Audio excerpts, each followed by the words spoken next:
I just talked about the argument I was having with the European performance. Burnsy went in on the transfers. No, you started mentioning Podence, which is a transfer, did you know? I never mentioned Podence, did I? Or did you know? No, the tweet, that. Kyle, was referring to mention Podence. I didn't even spot Podence, somebody else mentioned him. I think that was Hunter, actually. It was. So Hunter started off all the arguing about Celtic's transfer policy. Can he be putting that on me?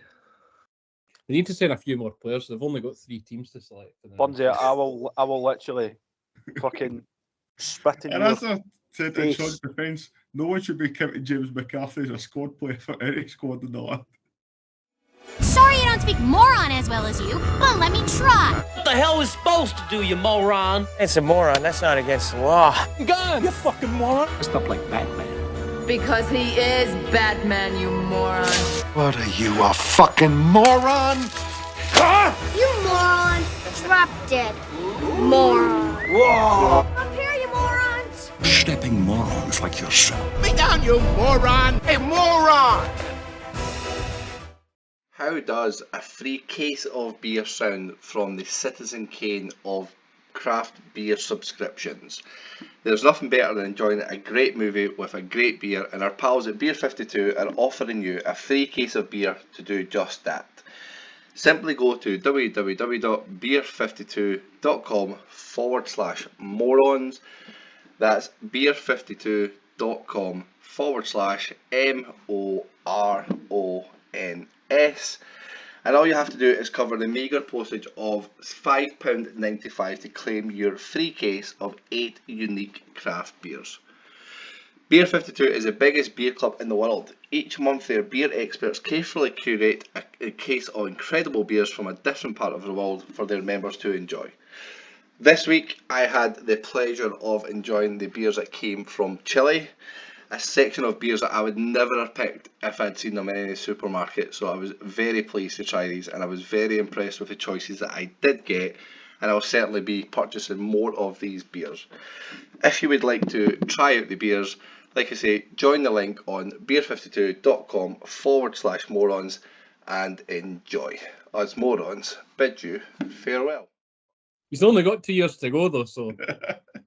You're actually counting players that don't even have a fucking squad number. How can you count them in the first team? There's no squad number assigned to them, which means they're no part of the first team plans. Right, so somebody that's on what, 15, 20 grand a week. At least. How is Mikey Johnson on 15 or 20 grand a week? Are you high? I was talking about the half, eh? All right. Your big summer signing for 2 years ago on that 4-year deal. That was a good sign. Was it Ange that signed him? Or was that was my fucking hair's falling out, man. I can't deal with this. He was getting the transfer like getting him tied down a 4-year deal. That was some business. That's a 5-year deal, Craig. Oh well, make it a wee run out when he turns 34 then. Nah, he might do. This is a good start, guys. Are we finished with the Celtic chat? It's just too easy to go, that's all. I didn't even realise you were recording now. I spotted halfway through. This is nonsense, man. Let's just start talking about films so I can get off this. Let's start talking about the 2 films that every cunt hated. You including yourself in that, Dubs? Eh? No. Seriously, you including yourself there? I was including yous. Well, I've got Philistines, we'll call you. I mean, sorry for a bit of chat about the films behind your backs. You forgot our discussion on Saturday about the one we're talking about this evening. Aye, and we were standing. I don't know if you remember this, but we were standing and talking about it, and Fudge just turned round and said, "That's awfully highbrow." Oh, I didn't mind that. Like he's a couple of hipsters or something like that. What film was this? Entertaining and we're talking about Citizen Kane. Oh really? I didn't know that. I can't really remember much for Saturday, to be honest with you. It's all just a bit of. You didn't remember much for the movie that you watched 3 years ago. No, I can remember much for the movie. I didn't realise that you were talking. We're going to start with that one then. I think it's a really good place to start. But before we start, we could just point out that we are one moron less this week. Moron Daniel has decided to take his annual leave. Moving house is apparently more important than recording with us, but I don't think that's really appropriate, to be honest, and we should be discussing this at his upcoming review. To be fair, like, I will say, I've not known him for that long, but he never ever seems to be stressed out. But he seems quite stressed out at the moment. So remember on what day was it, Kel? He started texting you, and he just stopped halfway through a sentence and just. He seems like. And I thought he was trying to tell you something about this episode or something like that, and he just stopped halfway through, and you're like, "Are you going to finish that or not?" He's obviously just that stressed out that. No. To be fair, moving home is literally one of the most stressful things that you can do. It's fucking murder. He probably just wanted another. Especially like, see how he doesn't drive or that, like organising everything. Like, you can't just start taking stuff up to the house and all that in your own car. That just, I couldn't imagine the stress he'll be under the now. I'd like to think he would have thought about all that before he moved, but just thrown in the streets with couches and that. I can imagine. He's just packing his fucking stuff in taxis. He probably just looked over that bedside and saw like one cereal bowl just lying, and that just tipped him over there. And they're probably in the process of moving, and all the like dirty dishes are all still sitting there. He's not even actually got to the stage of moving it. He's still cleaning all the dirty dishes off. He's sitting there washing dishes for 2 days before he can move it. It is going to get to the point to be like, well, there's no really much point in let's just buy new dishes rather than washing. That's going to be a funny listen back for them. You don't need to tell me what. I have no idea what you're talking about. So you don't need to tell me privately in the group chat. I get a feeling it's something that. What's to tell you privately? Well, has he got loads of dirty dishes? Like, it's no subliminal messaging going on. What's it? But I don't understand it. Is this a joke or something? Well, Sean, I've got you were in this chat and the FIFA chat, and it was discussed in one of them. So you must have actually read it at the time. I've no idea. My memory's not what it used to be. Oh, join the club, mate. Join the club. It's not as bad as yours, though. At least you took the chance to watch Citizen Kane today, Sean, so that will be fresh in your memory. So the first movie we are going to talk about today is Citizen Kane, a movie out in 1941 following the death of publishing tycoon Charles Foster Kane. Reporters scramble to uncover the meaning of his final utterance, Rosebud. Dubs, Paul, whatever you want to go by, would you like to take it away with your thoughts first, please? You never even said who it was that picked it. I was hoping you were going to say it. It was actually a happy accident that you went to him first. Aye. So this is, it was my unseen pick, but I had seen sort of bits of it and like kind of, I knew the premise and stuff and like the stuff with it, like the last words and that and how we get onto that subject. But aye, my overall thoughts, I don't know, like for the time of the movie, I feel like it's, especially the first half of it, I found it really clever for its time and stuff, and a lot funnier than what I thought it was going to be as well. I thought there was quite a few funny bits in it. Orson Welles, especially like when the bits where he's playing like his younger self, if that makes sense. Charles Foster Kane, I thought he was really good in those moments. Obviously, a lot of the time when he's like older and stuff, he's got a lot of like makeup on and stuff like that, so it's quite hard for him to, I don't know, do much. Don't know how you felt about that, but towards the end though, I think sort of maybe like the last hour, it's quite slow, it's quite dark as well. There's bits where like they're in the Xanadu, the mansion, and there's like a lot of distance between him and his second wife. Yeah. I feel like those bits are quite, no dull, but it's quite frustrating at times for the watcher, I feel like. Don't know, like there's a couple of times where Charles Foster Kane's having to repeat himself. But obviously what they're trying to do is they're trying to show the distance between them and their marriage and stuff. Yeah. I found her really, really difficult to take to as well. The second one, I felt like she was like super spoiled. And it wasn't even that she was like chasing for his attention, because she has that big rant at him about how he just buys stuff and he never gives anything to her. Yeah. But they live in like a piece of land that was just like, I'm pretty sure I read it was like double the size of Rhode Island in America. And she can't actually see past the fact that she just wants more gifts from him because he's not bought her anything. it's obviously what happened to him obviously when he's wee. It's quite. I actually watched it twice in the period of time in between, like for the last movies and then this one, and I think for what I can glean, it's something like his mum invests or something like that, and invests in a mine or something like that, and so that he gets like the best chance in life. Like he ends up.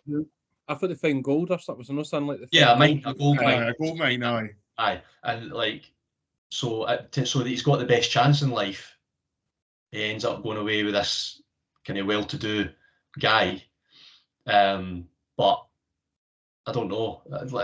So I think his sort of treatment of particularly his second wife, you didn't really see a lot of stuff with him and his first wife. It's kind of that breakfast scene where they keep changing outfits all the time. That's it with them two, and then the next thing, obviously, she catches. He finds out that he's having an affair. But with his second wife, I feel like the compulsive buying his stuff is him trying to replace that with what he lost, like when he kind of was abandoned by his own family.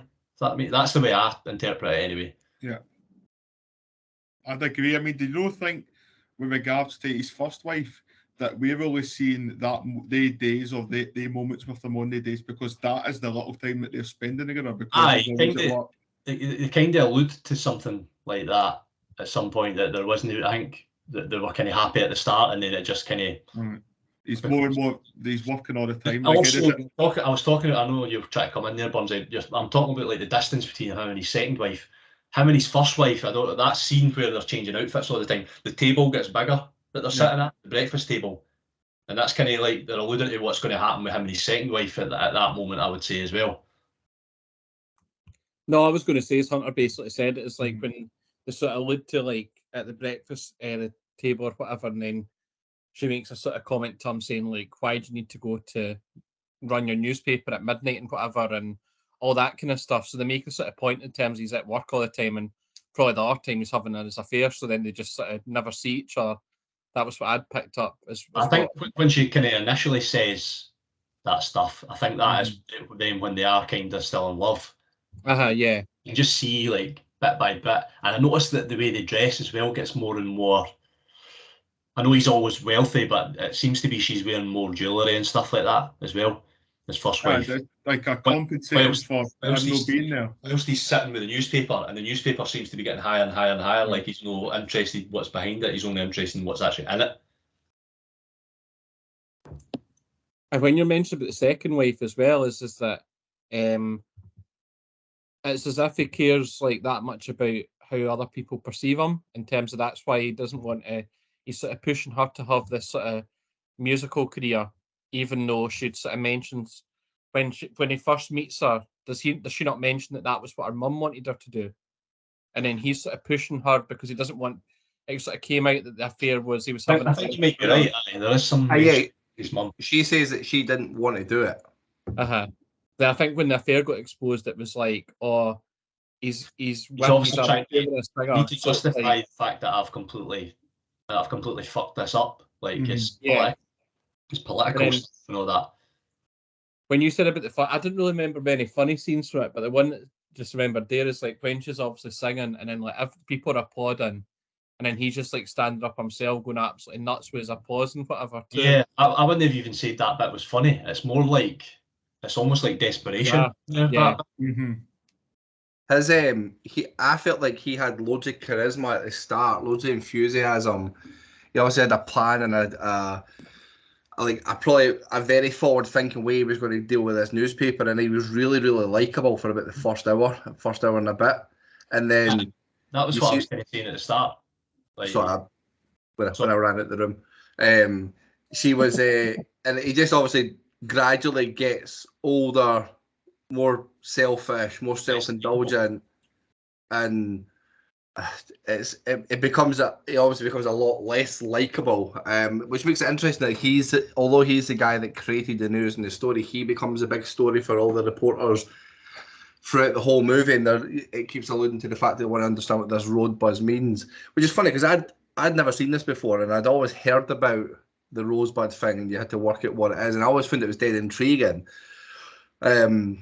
But no, his character changes and develops really well throughout it. I think it's very enjoyable. I was going to say, like, when you're talking about the funny stuff, the bit when he formally kind of walks into the newspaper office, like, that's quite slapsticky, you know what I mean? Like, the wee guy sort of walks down the flight of stairs and he's a lot smaller than, like, he looks. Like, he's kind of got, like, mad hair and stuff, and the way the camera is facing, like, you don't really see the bottom half of him to start with, and then he walks down, like, a flight of stairs, and he's almost, like, sort of Danny DeVito size. And then he also mistakes Charles Foster Kane for his friend. Yeah. So that bit of it, but a lot of the humour is kind of around those sort of moments. Like, there's no a lot of humour throughout the movie. I just mean it, especially the first bits of it, and kind of his interactions with his adopted father as well, where he's just kind of like everything his adopted father's saying, he's just like going against him and stuff like that. Those kind of bits I thought were quite humorous. You mentioned a bit about the way it's shot as well, and I probably think that's one of my favourite things about watching this is I felt like it was really well shot. Aye. A lot of the scenes, they were like wide pan scenes where you get to see everything that's going on in the one room rather than it actually just channeling towards specific things that are going on. Aye. And I'd YouTubed a couple of bits about just to try to understand it a little bit more. And the scene where his mum's basically signing him over, it shows you 3 parts of that, where you've got the mum and the guy for the bank that's buying the son are close together, right up close to the screen, because they're committing to this deal. You've got the dad who's a little bit further back, which is in the same scene, who's objecting and saying no. And then through the window in the background, you've got Charlie, what you want to call him, playing in the snow. And the video that I watched was explaining that usually a film would shoot that as 3 different scenes throughout. It would cut to the dad objecting, it would cut to him playing, but they just showed it all. But the part that I thought was really clever, and I did notice it at the time, is obviously the dad then hears the money he's going to get. Aye, 50 grand. Is it 50 grand every... I can't remember what it was. Yeah. I don't want to get it wrong because it's so long ago, like, it probably wouldn't have been every week or that. That's a bit much. There's no the Premier League squad player wages at that point. Yeah, exactly. Celtic player wages. Straight away, he just folds like an accordion as soon as he... But what he does at that point is he steps forward and joins them in that standing forward of the scene part and putting the son further away. Aye. There's another bit where he's a totally different scene, but a really interesting thing that they do, and they definitely do it more than once. You know how obviously his second wife has become like an alcoholic and stuff like that. So she's in this bar that she owns, I believe, and she's like the only person there. Twice they have the camera, and the camera goes through like the glass roof. I only noticed this on my second viewing, but they definitely do it twice, if not more than twice. And I thought that was really cool, just the way they done it. Like it for such an old film. Like it's maybe to like her descent into that darkness. It's the fall from grace that she's now sitting there drinking by herself. Yeah, I thought she was really good as well. Like she just goes for kind of like this kind of sweet and innocent person to like she gets angry with the journalist, and she obviously gets really angry with Charles Foster Kane as well when he's kind of like trying to make her a star and stuff. I thought she was really good. See, like with the Rosebud thing, right? And like, what's the meaning behind that? Obviously, at the end, was it a sledge or something that was chucked in the fire? Yeah. I don't. It's completely lost on me. I was expecting like something pretty substantial, something pretty. What's the word? Just like scandalous type thing, like another floozy or something. Yeah, but I don't really understand what the whole meaning was then behind that. Like, is that no like essentially right? I'll just jump in the new. It's meant to symbolise that no matter everything he's had through life, he's had everything that his last true happy memory was playing in the snow with that fucking sled. Yeah, and it coincided with him being abandoned basically by his mum and dad, and it was for money basically. So, but you're right, Sean. To be honest, the film is so well known, and there's no question that is the most well known thing about the movie. When in reality, the sled is shown in that one scene when he's abandoned, basically. Then, as I can't remember his adopted father's name, he buys him a new sled. then it's really no mentioned again in the whole movie. You know, I agree with Sean. I agree with it's meant Sean. to be on this the big twist, but Mhm. the vast majority of the film, it's no mentioned. You know what I mean? I was thinking something a lot more substantial. I hadn't even heard of the film, so obviously I'm different to you, but I was expecting something a lot more substantial, like Sean says, than what it was. I'd sort of picked it up at the end. That was where I thought it was coming from as well. That's the whole twist, really. The fact that it isn't really anything substantial. It's not a person. It's not. You know what I mean? It's such an insignificant thing to the outside world. Yet to him, obviously, it was a significant thing. Obviously, I think the first time he says it is when he looks at the snow globe, and then obviously at the start of the movie when he dies, he drops that snow globe and says it again. And it's kind of when his second marriage is breaking up, obviously, he's wrecking everything in that bedroom, remember? He's throwing everything in the boot like that. He stops when he sees the snow globe because it was snowing when he obviously was playing with the sled and left his family. I thought that kind of screamed that like that's like his last core memory where he was probably at his happiest, or where he had that love and that comfort when it comes from his family. And obviously seeing the snow globe made him say that, made him remind of that, and that's probably what he's hung on to at the end of his life after it, after he's had this ridiculously crazy, wealthy, self-indulgent life. Actually, at the end of the day, it's that comfort and love that he's missing. And obviously we've discussed how like famous that element of the movie is, but I think the reason that it's so well thought of, it's not because of that, it's because of like obviously you've got this guy who's, I don't know what age Orson Welles was, but I think he was like mid-20s max when this was shot and all that.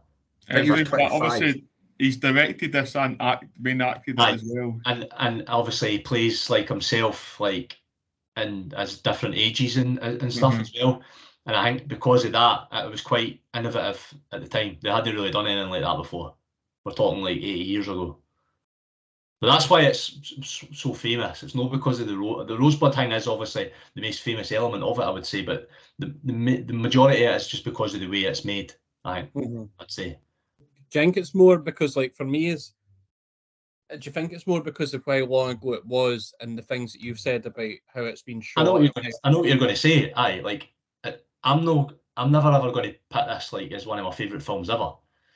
You have to take it on its merit. I watched it twice, because I enjoyed it the first time. I watched it twice, but I'm not going to give it 5 out of 5 because it's nowhere near one of the best films I've ever seen.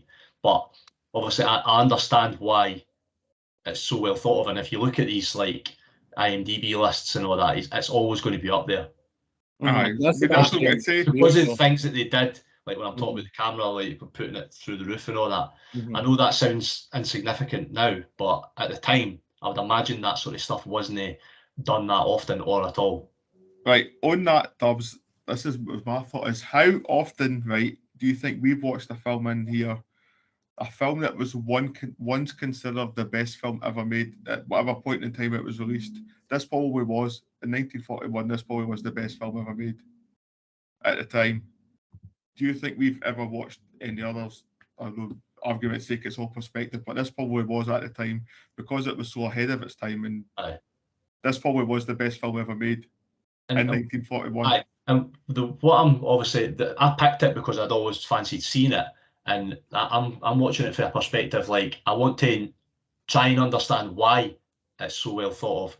I'm not sitting there expecting it to be the best film ever. Because things have moved on since then, but you can understand even like the subject matter and stuff like that. The big scandal really is the fact that it's like an affair. You don't see any of it really. There's no sex. There's no really any violence or anything like that. It's tame as well. You know what I mean? It's a very tame movie.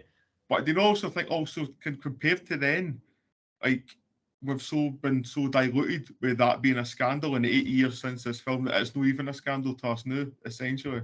Aye, exactly. Like, even like, they actually, I thought it was quite funny as well, the fact that they've got Hitler in it as well. I don't know if you noticed that as well. They were showing him like through all the years, like they were showing him with kind of some like high profile like political figures, and one of them was Hitler. They just like kind of tossed that in there. I thought that was quite, just kind of caught me unawares that happened. add Charles Kane to my dinner table. Then if I'm having Hitler, we'll get him there as well. Find out about his life. I would just like to jump in quickly and say we're talking about like the simplicity of it as well. And we're talking about more modern day movies. A lot of modern day movies that are really, really good really struggle because they try too much to put a big twist in, some curveball. Like they don't make the simple things happen. And we've mentioned it loads, mainly for things like horrors and stuff like that, which obviously this isn't. But these movies having that simple ending like that whole movie is themed around a fucking piece of wood that you see at the start of the film. Do you know what I mean? And I think that's probably a big thing that films struggle with now because they have to think outside the box of what am I going to do differently rather than just make it that little bit simple. Aye. Do you know what I would say on the back of that is, you see, watching this, the one sort of thought I had was this reminds me, do you ever maybe used to do like your standard grade English writing exam and used to give you templates for doing your creative writing essay, like have a story that has you start at the end and then essentially you go back and work up to it. This is what this film was like essentially. It was like a standard grade English. And they probably got a 1, mind you, but it followed that fucking simple trajectory for start at the end and then build it back up to it again. See, just on. Sorry, Hunter, I was just going to jump back to what Dub said about like not as much an expectancy going into watching the film. Obviously, you said yourself it's always going to be high on the list on your review sites and stuff like that. That like, I kind of struggled with this, and I'll always struggle with these kind of films, and it's purely just a taste thing. However, what you said about like being able to appreciate different aspects of it in terms of it being ahead of its time, like even just like certain bits of the dialogue and the mannerisms and stuff like that, it didn't feel like I was watching. Obviously, take out the big massive fucking thing, the fact it's black and white, which kind of gives away that it is old, but it didn't feel like it was a film from 1941. Like, this is the oldest film I've ever watched. No. And I'm sure I said the same way. To me, that's you, whether you know it or not, that you're paying it a compliment, really. Mm-hmm. Because it doesn't feel like a film. It probably is the oldest film I've watched. I don't know, I think 12 Angry Men's like the 50s. Yeah, like Gone with the Wind, like probably the year before, was it 1940? Gone with the Wind's in that ballpark, I think. I've watched On the Waterfront as well, which I think is also newer than Citizen Kane. But I totally agree with that, Sean, and I think that's like a compliment to the movie, really. The fact that you didn't really feel like you're watching, because the flashbacks and stuff like that, that's a modern idea, that really, if you think about it.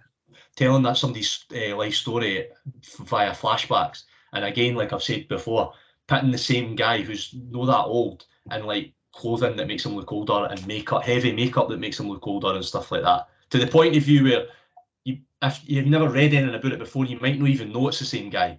But this was in like 1940. I think to that sort of stuff is a really modern idea to have. I was just going to say something I'd taken down as well, separate to that, is just that at the very start, when there was this sort of booming voice that was coming out before he went away to go on his detective trail, basically. Yeah.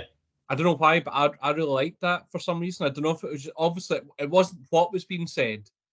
It was just the fact it was just really quite loud, and it's kind of just like it's a teaser for the whole movie, because you're watching that, right, and then it cuts from that to like a group of journalists who are watching it because it's going to be like a news release or a press release that they're going to put out, and the guy's like, well, it doesn't actually fucking tell us anything. Yeah. And at the end of the movie, we're still not really any the wiser as to what this guy's like, what it really does turn this guy on, what made him what he is. Mm-hmm. Yeah. Which that bit, I did notice actually. I know you're trying to come in, Kyle. That see like the first frame of the movie, or maybe the first few frames. You know how obviously he's got loads of exotic animals and stuff like that, and his sort of like it said Bengal tiger on one of the signs. I don't know if anybody else spotted that. No. Bunty's in there. Aye. Yeah. Even back in 1941. Well. What did you say there, Kyle? I says even back in 1941, the world was getting ready for the Bengal tiger. Exactly. Well, guys, I just wanted to come in and say we have watched one movie that I can think of that's older than this. Do we know what it is? It's not 12 Angry Men. You were right. That came out in 57, I think Sean said. I think that was right. Older than this? Even There was a that movie we watched that came out the year before this. Zulu Dawn. Fucking felt like I started watching it in that 1940. No. It's not black and white, if that helps. It's not black and white. Not black Oh, and the fucking Disney one. white. Correct. Fantasia. Fantasia came out in 1940. Fantasia, Yeah. and it's in colour. Yes. So what's the story with that? Why they got some films in colour back then? I don't really get that. I just ultimately assumed it would have been financial at that point. Like, it must have been an awful lot cheaper for them to run it. It's animated, eh? It's Yeah. You have to do that. And Fantasia was a struggle watch. Right. like I'm that. just going to ask, did I because I watched this on the plane going over on my holiday last week. That did any of you notice the mention of the inspiration for the Morons' other favourite movie during this? So everyone's favourite movie, The French Dispatch, was actually mentioned in this. Well, that's Was what it gives at the it start? away. At the start. Yes. I was No. talking about the two newspapers he was going to go for, and The French Dispatch was one of them. Was it really? Yeah. I never noticed that, man. Do you know what? That's the most interesting thing about the French Dispatch, and it's not even in the French Dispatch movie. I did like that bit, obviously. I got a shout out in another film. I did like that bit as well. So obviously he takes over the Enquirer. Yeah.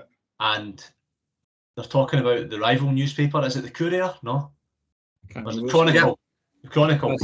What I did find as well, I was quite interested in listening with the Enquirer, that basically that is now just a scandal newspaper. It's like the Daily Star equivalent now. Like, Yes. what has happened in the He future? openly says that. He openly says that. Like, the first thing he says is obviously, well, I'm just going to live here now because the news is 24 hours. It doesn't just happen in the morning, right? Yeah. They're like, what? That's scandalous. How we can't do that? And then the first thing he does is says that we're going to send a guy to this missing woman's house. Mhm. And if you didn't provide evidence of this missing woman, we're going to charge you with murder and all that. That is what fucking these rag newspapers do nowadays. So that was a commentary on that sort of shit right away. Was it the Chronicle or was it the Courier though? That's really annoying me. Chronicle, it wasn't the Courier. Right. I really want to mention that. Courier's in Stirling, I think. Is it? Is it? Dundee and They've all got these nondescript books, the Enquirer and the Kane. Like, obviously, all these different are just, it's the Chicago Enquirer or the New York Enquirer. Okay. Where he says the line that probably one of my favourite of it, of the whole movie, was it's like, the news is what I tell them it is. Yeah, aye, 100%. It's so interesting because obviously, like you've just pointed out there, he is dictating what gets said and how it gets said, and that's just what people have to believe. That's what happens. See the biggest everything else that's came since then, that's what they did. The biggest news companies in the world are owned by about probably a handful of folk. So it's go on. It's no public opinion. It's the opinion they like of a handful of guys. I've even said before, like, I think I've said to you a few times, not like and a football related thing is like, it's not even what they actually say, but how they can change the tone. Like, yeah, for instance, I've seen like interviews and it's like somebody flips their lid at something, and if you actually watch on the telly, they're laughing about the bullshit like jargon and stuff like that. It's just like a transfer war chest. They always do it all the time. What the fuck does that mean? Transfer war chest. Aye, it's nonsense. I've said it before too. There's no actually an outlet there that just reports the news. Mm-hmm. You can't just go to the you can't go to the shop and buy a paper that just has factual information in it. Because no matter what you're reading, there's an underlying agenda. It's coming from a position somewhere along the line of bias somewhere. Yeah. Would we say that in modern day, if we're talking about football as an example, that Fabrizio Romano is the Charles Foster Kane of the football world just now? He likes it. He likes the jargon and shit like that. Aye. I've seen a thing that he's now the most influential account on Twitter, which is like he gets the most eyes on him than anyone else. He just shoots himself all the time. That's why he was posting it on his Instagram stories, so he's believing it anyway. I didn't believe it. Then. If you check his 8 tweets a day that Man City have now got their buyback option for Romeo Lavia. That guy, I hate that guy. He's a hack. I was actually going to ask a question, getting back to the film, because Hunter's trying to take us on a tangent. I've still got a point that I wanted to make like 5 minutes ago, and I've still not got to it yet. There was one thing which it might just be an irrelevant point. When I was watching, I was just on the click on. So when he goes back and his best pal's writing this piece on his wife at the time about a performance, and he's like berating it, then he's drunk and he just keels over. Yeah. And he finishes off writing it. But when he comes into the newspaper office, right? Am I right in saying that he's actually, I thought he'd sold all his newspapers at that point. He comes in as if he owns it. I think there's maybe a part of it where they're talking about them merging and stuff like that. But he openly says when he's a young guy that the newspapers are losing money. Like he says that at the start, that they're losing money. But he's got so much money that it doesn't matter. I think that's the way. Because I thought halfway through the film he sold it, and then that's when he goes into becoming, goes into politics. Or have I just completely mispicked it up, and he didn't sell it off? He doesn't sell his whole interest in it. He'll still have He goes into politics fundamentally to try and gain even more influence. Like, that's a commentary on like modern stuff as well. The fact that like a guy like Trump, that's the guy that was like basically it was like a kind of like a billionaire like conglomerate, and then like he went from that to being like a reality TV star, and then he went for that to being the president. Like it's that's actually happened already. You know what I mean? So I was just going to sort of say too, when you mentioned earlier about the scandal and whatever about his affair, is you couldn't imagine obviously now that if somebody was up for election and there was this big massive scandal, it would have such an impact on their voting that nobody would vote for him anymore. Like when it happens with Trump, like he's been found out like paying off like a porn star, like about an affair, and it makes him more popular with his base, not less popular. Whereas obviously back then that was when you mentioned how it was rare and that it was like a scandal. That's obviously it proves how much it was rare back then. That completely torpedoes his chances, basically. Yeah, exactly. One question. Do you think if this film was set in the 90s, do you think Charles Kane would have been tapping phones?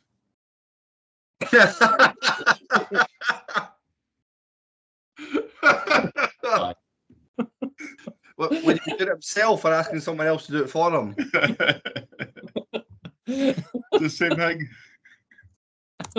I did want to make one point when we were talking about the Chronicle, Yeah. That was one thing that they did that was really clever. So I think I don't know if it's the guy that works for him, that Bernstein guy. They're looking at a picture of all the journalists that work for the Chronicle, and they're like, "We're never going to be better than them. Look they've got the best newspaper men in the world." And it's looking at the picture, and then the picture changes, and it's actually those guys. And Charles Foster Kane's just employed them all. But that was really clever because it was literally just a still photo, and it changed. It was just them all sitting there. Stuff like that. Like I doubt you would have got much shit like that in like the 40s in films. That's the point I was making earlier. Anything else we want to bring up about Citizen Kane, guys? It does seem like it's had quite a positive review from us so far. I didn't think it would be, to be honest. I've mentioned that I really did like it, and I think very similar to Sean mentioned earlier, when it is an older film, you do go in with that little bit of a reservation about this isn't going to be for me. But I was proper sucked in with it. Like I really liked him. It took me a long time to dislike him in the movie, and I suppose that's a really good feedback on his performance of it, because he plays that down to a T, and I thought it was excellent. The scenarios and between his wives were very well played out as well. I didn't really have much negatives to it. I didn't even think the timeline or how long the movie was bothered me. I was going to say that it's probably quite long for an old film. We think about it. It's a solid 2 hours. I don't think you'll get a lot of old films that'll be that long. Like I think Gone with the Wind's near a 4, was it? No, but there you go. I don't know. It's just nowadays. I know I talk about this in every episode, but films are always longer nowadays, I think. Whereas back then they were always a wee bit shorter, like an hour and a half. Well, for when I was watching this earlier, my door went, and I paused it to go answer the door, and I looked, and there was only 22 minutes left, and I was like, "Fuck! I feel like there's so much more I want to see in this." Blown by. Which I really, really liked. Let's get Daniel's review, and if you don't have anything more you want to add to this. Well, there's no much point because as soon as you tell us Daniel's thoughts, there'll be more and more like to add on the back of that. Let's read it out then. So he's put Citizen Kane. Man, this is maybe the hardest I've tried to really like a film. That's how it starts off. It's like when you get taken to an award-winning restaurant, you know all the food you're being served is critically acclaimed. I know it's my palate that's wrong, but I don't quite appreciate what's put in front of me, even though I know it's good. I think for real movie geeks, this is one that will really appeal. It feels really innovative for the time period. And I'm sure any budding cinematographers can learn a lot from it. I just didn't care about what was going on. There's interesting parts and ideas. It's interesting seeing the wealthy media moguls have always made for interesting / fascinating characters. I was really sucked in at first, and I like the whole different perspectives, and you can see all the films that is influenced, but it just didn't land for me to give it a high score. This being called the greatest film of all time feels a bit like when folks say Pele is the greatest footballer of all time, the world has moved on. I do appreciate it though, even though I didn't particularly enjoy it myself, so I will be giving this film and I'll tell you later. I think that's probably quite... I think I've been overly positive in the film, but it's more just because there's not anything that I was watching and thought, I dislike that, I hate this. But it wasn't anything, there wasn't any stages where I felt myself really enjoying it too. Like, there's, as I say, there's been quite I think it has been overly positive compared to what scores we're probably going to give it. I'm the exact same. I didn't really go into the film. I never go into a film wanting to like it. I just want it to watch. No, that sounds totally You wrong. want to hate it? No, I know it's not I know what you mean. You mean that you know you I know. go in there forcing yourself to like it. Aye, like and again, I kind of mentioned earlier on, it is just a complete taste thing for me. I can appreciate it for like how kind of forward thinking it is and things like that. It's not going to get it's not going to get a particularly low score, but it's not going to get a particularly high score. And I'll probably get kind of slaughtered on Instagram by people who are told that you need to like these kind of films, which I think is a load of nonsense in itself. But I think the thing that Daniel said about Pele, I think that's actually spot on. That's very well thought of. A lot of what he said was pretty fair. Like, he's not kind of went completely the opposite to what we've said. Can you know what I mean? Mm-hmm. No, not really. I just felt like I enjoyed it a lot more than what probably he has, like, and scored it. I've scored it higher than probably what he has as well. I think what I was thinking there when he was, I don't think there's anything you can really hate about the movie. Can you know what I mean? Like, it's not going to. See, the argument we're having here, this is one I was maybe going to bring up for next week's one is, are we scoring this on in viewing pleasure or through appreciation of the art, because they're two completely different things at times. I'm not giving it any extra points because of it's an old film and they've used things that have influenced movies. 100%. No. Every artistic experience is unique, and you have to. And I scored it one way and then watched it. I watched it again because I watched it with Les and she fell asleep, and so I was kind of just like. I didn't give it as much attention like the first time, so I had time and I watched it again, and I only upvoted it by like one like mark, if you know what I mean. So do we have any trivia? Hunter, have you regained your role as trivia man, or was it Lefty Dubs once again? Paul asked me the other week, would you be alright if I did the trivia again, and I said yes, it would be. And I forgot. Appreciative.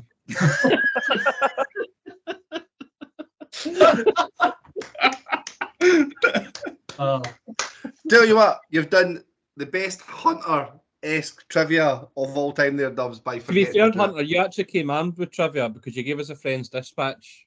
There we go. I've just been. So that was your trivia for the week. And just by chance for You wouldn't next have week thought one, that if you anyway. scrolled on Amazon, I've actually got down a couple of bits of trivia that I noted. Because if you paused it on Amazon, it had random bits of trivia. I noticed that as well. Nah, I totally forgot. So Hunter, what you're telling us is that you've took notes, even though you've known you've given this to someone else to do. Basically, just like I used to do when you first took over trivia. I still used to take the trivia notes down. It's nice to know that my job's still safe is the main thing. Again, though, this is coming back to what we were saying there the now. I'll see a lot of the time I didn't like to look at anything about the movie after I've watched it. I didn't really want like reviews or anything to influence my own scoring or that. The only time I looked at the scores was after Doctor Sleep, because I was really intrigued to see how that was scored, and I knew it wasn't going to be that bad after I'd watched like the biggest shit show ever. Like, but with most movies, I don't look at much after it. I don't like to do that. I like to have my own thoughts. Yeah. I see. I go searching for extra meaning. Like I know you do that a lot, Kyle. Especially it must be the fucking ADHD in me, because especially the movie for next week, I'm like so fascinated by what I've just watched that I need to learn more about what's actually happened.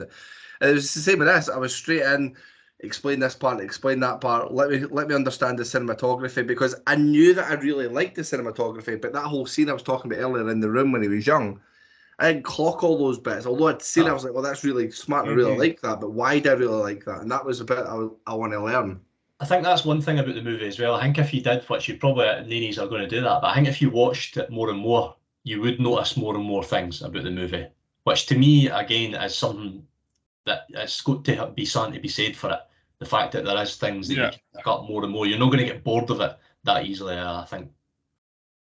Well, I think we've had a really good talk about Citizen Kane. Like I say, Daniel's not here. He's given his thoughts and he's also given his score. So kick off with Dubs giving his score as he did select this movie. I've gone for 3.5. I was 3.25 after my first viewing. 3.5 now. I've kind of covered most of it. The only thing that takes away from it is, like I say, I think the first hour or so is really fast paced, and I think it's got lots of different colours. Like I didn't mean literally colours, but I like the humour and the sort of kind of just the slapstick nature of it, and all the different ways that stuff is done. But then I think the kind of last hour with the stuff about her trying to become a singer and the sort of marriage breakup and all that, it's almost like it's like a movie in itself, that bit, if you know what I mean. And then the kind of way it ends with them two and stuff, and then this big twist that's meant to be like this big thing. To me, it's not really. I think it's fairly obvious that it's coming. You know what I mean? So that took away from the score a wee bit. So 3.5 for me. It's interesting you're saying there about that part of his life with the relationship was something that went back, took it down a bit for you, because for me that also brought it up a little bit more, because I really enjoyed that part, because I feel like she came into her own. I feel like you could see the greed coming into her as well as him, and the just the way that they acted together. So I'm going to score it higher than you, Dubs, and I'm going to give it a 4. Oof. I'm surprised by that. Like, I would genuinely watch this movie again tomorrow. Because that's how I felt. Like I said to H on Saturday when we were together, I was like, I'm going to try and cram it in again because I want to see it again. I probably will watch it again at some point, but. Well, does I watch Moneyball again first, and then I'll put this on after. H. I'm going to go in the same ballpark as you guys. I was wrestling my scoring of American Psycho the other week, overcredited as it was, has been clouding my scoring for this, because I'm now saying if I've scored that this, what should I score this? But again, I'm just going to base it, as I said, on that first time viewing, and as I was saying to Dubs on Saturday, that I don't think I've wanted to watch a film again so close to having watched it previously, because I wanted to take so much more in than I could just during my viewing experience of it. First time viewing, you mean, as well? Yeah, exactly, yeah. So, I mean, that I'm talking about, again, it's probably an ageism or what I'm looking for, like a recency bias, that like something like Parasite or something like that would probably be more eager to. However, with this, again, it was almost like I was still left yearning for more come the end. So I think I'll maybe go somewhere in the middle, 3.75, knowing comfortably that if I watched it again, it'd be over 4. And after listening back to your thoughts on the lads and the morons' thoughts on your score of American Psycho, you're glad to be home and glad to be back I'm with actually us. glad to be invited back, in all honesty. Well, Daniel scored the movie the lowest out of us all so far, and he gave it a 3. Really? The way Yeah. he talked That's about it, quite Aye, I thought was expecting a 1 at the start of that, in all honesty. Aye. There's definitely an element The of... description compared to the score doesn't make any sense. Do you think there's an element of he knows how well regarded it is and that's influenced that score going up compared to his enjoyment of it? I would hope not. I would hope But he not. didn't. That's basically my thoughts, and my score's nowhere near that. So that just doesn't Your make score's any always sense. really low, That's Sean. kind of like saying after his comment about Pele would still be in his top 5 players of all time. Right, Sean, I let's don't get that. let's get your score. I'm not going to score it up just because I can appreciate certain aspects of the film, but I just didn't enjoy it. And again, like I'm quite a simple guy, right? When I watch a film, I'm no fucking I'm no like delving deep into bits and bobs of everything that's gone on.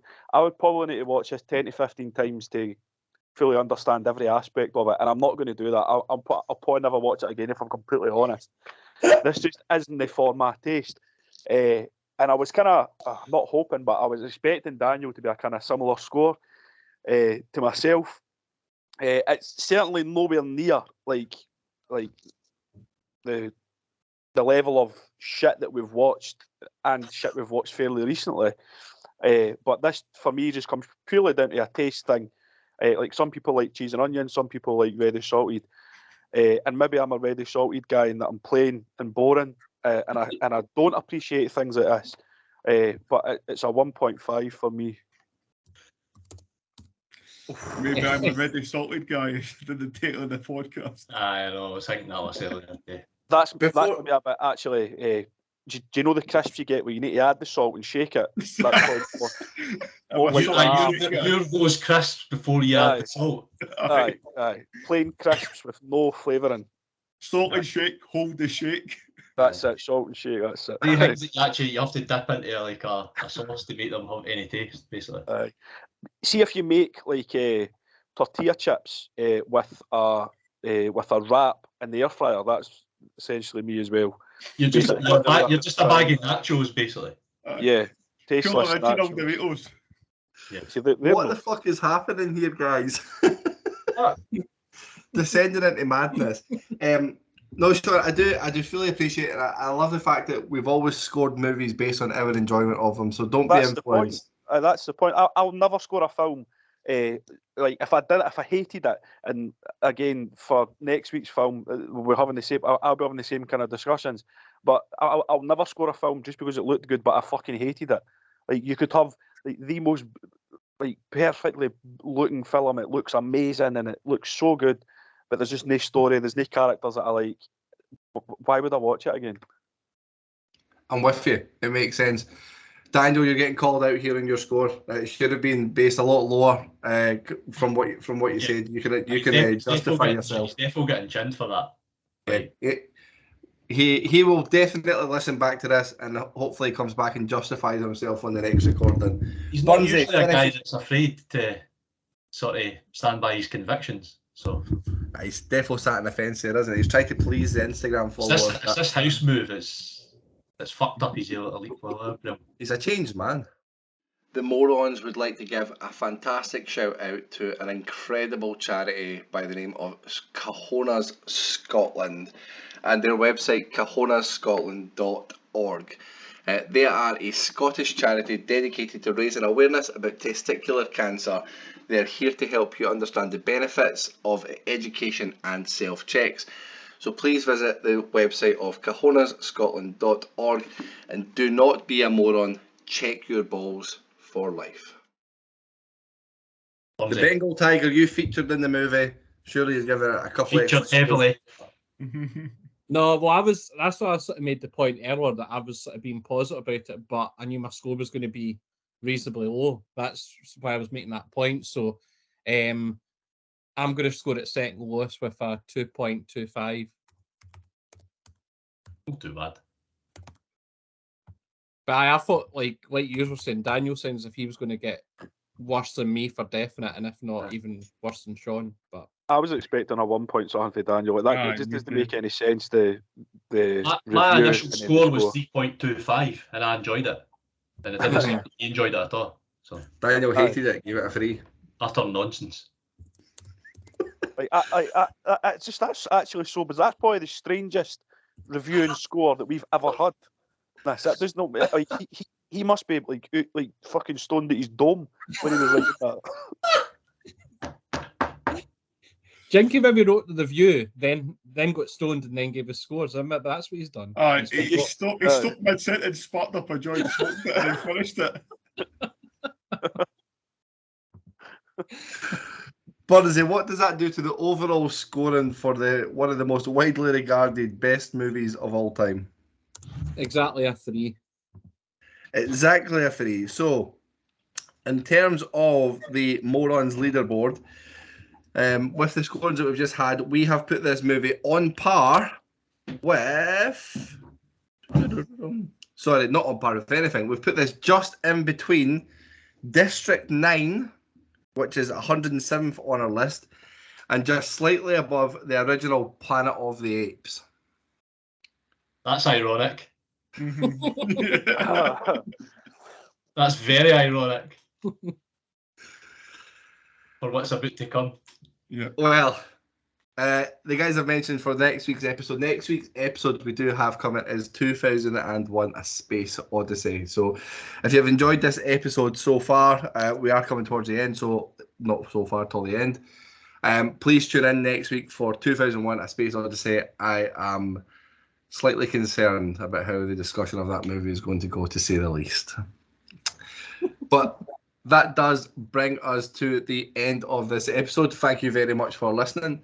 And as Morons do, bid you farewell. I hope Charles was happy with Harry's transfer move there.